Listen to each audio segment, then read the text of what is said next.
still the epicenter of the pandemic, has now 1,15,45,000 confirmed cases and 2,52,792 deaths.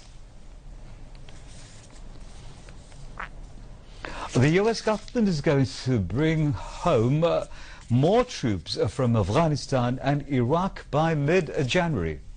According to defense officials quoted by U.S. media, the U.S. military expects President Donald Trump to order a further withdrawal of troops from Afghanistan and Iraq.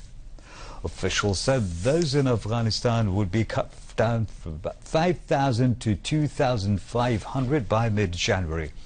In Iraq, they will be reduced from 3,000 to 2,500. President Trump had previously said he wanted all troops home by Christmas. U.S. media reported the withdrawal should be finished by the 15th of January, just days before Mr. Biden's inauguration as president. Mr. Trump, however, is refusing to concede the 3rd of November elections to Joe Biden. U.S. President-elect Joe Biden has warned that people may die if his incoming presidential administration continues to be impeded by Donald Trump. Speaking in his home state of Delaware, the president-elect said coordination was needed to tackle the coronavirus outbreak, calling nationwide vaccine distribution a huge undertaking.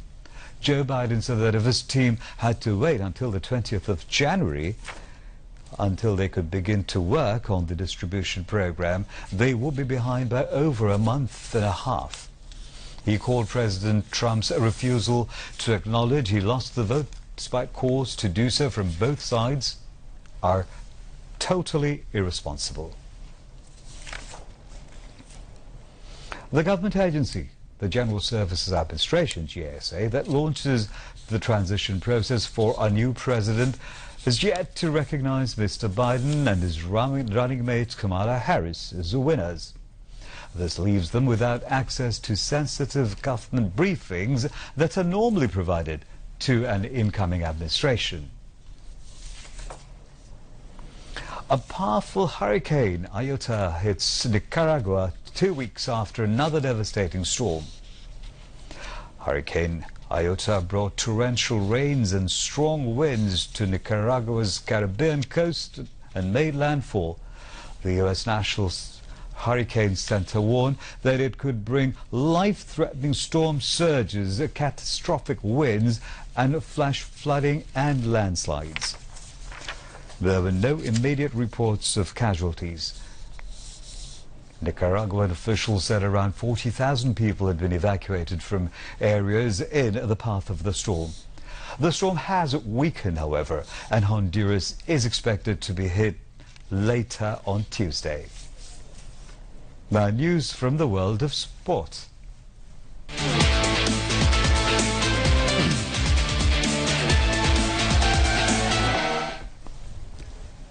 A lackluster display from both the teams saw Bangladesh held to a goalless draw in the second FIFA friendly by visiting Nepal at the overcrowded Bangabandhu National Stadium today.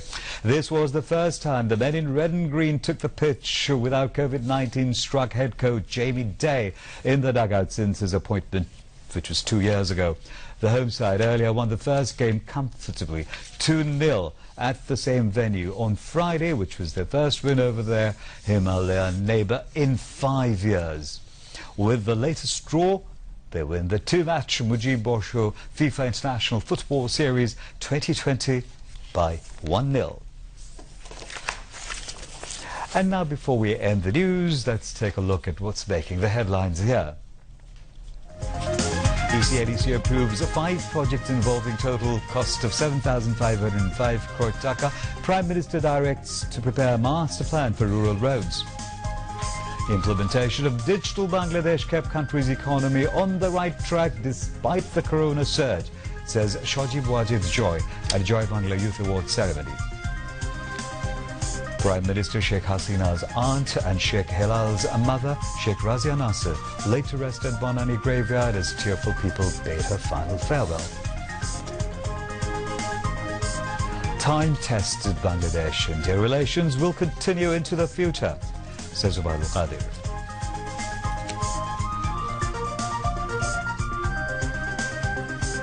BNP will burn itself out if the party fails to avoid evil politics, comments Information Minister Hassan Mahmood.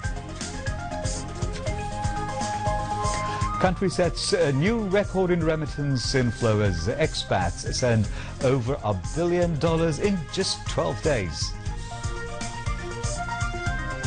39 more die of corona infection in 24 hours in the country. Government makes corona tests mandatory for all returnees from abroad. Bangladesh observe a day of state mourning on Bahrain's Prime Minister Sheikh Khalifa bin Salman Al Khalifa's death. And Bangladesh win Mujib Bosho FIFA International Friendly Series as Bangladesh-Nepal's second match ends in a goalless draw. And that's all from the newsroom for the moment. Thank you for joining us, and we invite you to watch our news at 11:30, and that's going to be in Bangla. Until then, Khuda Hafiz.